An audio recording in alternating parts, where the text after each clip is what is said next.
ते सर्व पदार्थ क्षणिक आहेत. कसे आहेत? क्षणिक आहेत. आणि कसे आहेत? सत असल्यामुळे. सर्व पदार्थ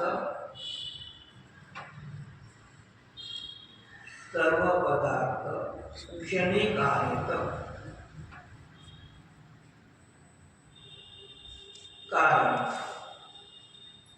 नित्य असल्यामुळे. आता सर्व पदार्थ जी पण सगळे तिथे गर्भित झाले, वेगळ्या तक्रारी करायची आवश्यकता नाही. तर सर्व पदार्थाच्या खाली पक्ष, सर्व पदार्थाच्या खाली अंडरलाईन म्हणून पक्ष करायचा. आणि कसे आहे? क्षणिक आहे. हे झालं साध्य. 3 किंवा 4 कलरचा पेन आणायचा खटक्याचा. पक्षासाठी वेगळा अर्थ, साध्यासाठी नाही तो त्यासाठी आपल्याला स्पष्ट लक्षात येतं. आणि हेतू काय दिला? नित्य किंवा सत असल्यामुळे. मग हा नित्य हेतू जो आहे, नित्य हेतू म्हणा किंवा कारण म्हणा, पण हे नित्य कारण अनित्य वस्तूची सिद्धी करतो का नित्य वस्तूची सिद्धी करतो? नित्याची सिद्धी करतो. पण त्यांनी हेतू दिला सर्व पदार्थ क्षणिक आहे, कारण नित्य असल्यामुळे. ते नित्य या हेतूचा अनित्य साध्याशी संबंध नाही. नित्य हेतू नित्य द्रव्याची सिद्धी करतो, पण तो अनित्य द्रव्याची सिद्धी करतो. तो काय म्हणतो? आत्मा वर्तमान काळामध्ये तुम्ही जेवढे आहात तेवढेच आहात. तुम्ही भूत काळामध्ये नव्हता आणि भविष्य काळामध्ये राहणार नाही. त्याला म्हणतात क्षणिक, एक स्थूल रूप आहे.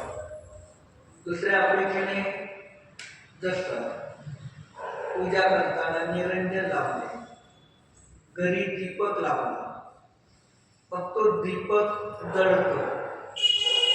मग तो स्थूल रूपाने तुम्हाला दीपक कसा दिसतो?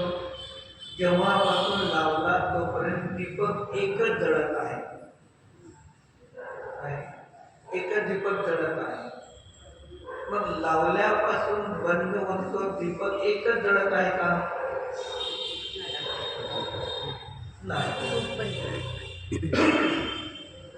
स्थूल रूपाने जो दीपक लावला तर तो जळत आहे. पण प्रत्येक समयाला दीपक दुसरा उत्पन्न होतो, पहिल्याचा नष्ट होतो.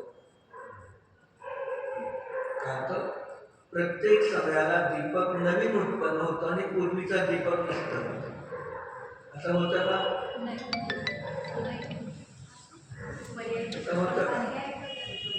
स्थूल उदाहरण, जो पहिल्यांदा दीपक लावला तो दीपक शेवटपर्यंत एकच दीपक जळत आहे का? नंतर समजा तो पहिले लावलेला दीपक शेवटपर्यंत तो दीपक जळत असला असता तर बाटलीतलं तेल संपला नाही पाहिजे. बाटलीमध्ये जे तेल आहे जे का असेल ते संपायला नाही पाहिजे नव्हतं.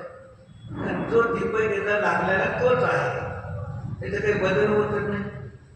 तो होतं की प्रत्येक समयाला दीपक नवीन उत्पन्न होतं आणि प्रत्येक समयाला पूर्वीचा दीपक संपूर्ण नष्ट होतो.